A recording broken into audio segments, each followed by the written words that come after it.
Nagkaroon ng riot sa pagitan ng dalawang gang sa loob ng Quezon City Jail. Agad rumisponde ang mga taga-BJMP.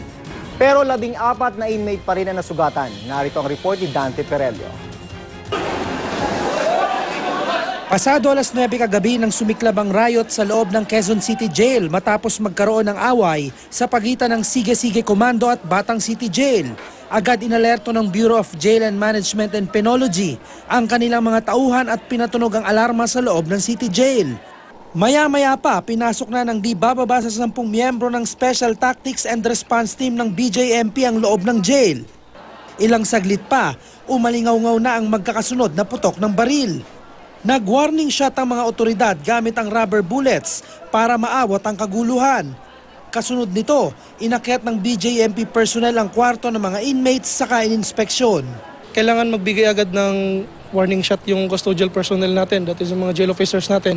We immediately give the warning shot just to be able na preempt natin yung mas magkaroon pa ng tension. So kailangan i-preempt natin na mag-collide sila whatsoever, collision man. Maganda, bumalik agad sila sa mga kanya-kanyang sila to iwasan masaktan. Kinausap naman ng jail warden ng mga lider ng magkabilang gang para di na lumala pa ang gulo. Tumagal lamang ng higit sa 10 minuto ang riot. Wala namang nasawi pero 14 ang nagtamo ng minor injury. Patuloy pang iniimbestigahan ng mga otoridad ang pinag-ugatan ng gulo. Nagsimula na po yung investigation ng investigation unit natin ngayon. So hindi natin alam kung anong simulan ng pangyayari pero sa pagkakaintindi namin may misunderstanding ng both sides, yung BCG at saka komando. May kabuuang 3,130 inmates sa loob ng Quezon City Jail. Ito ang unang balita mula sa Quezon City. Dante Perelio reporting.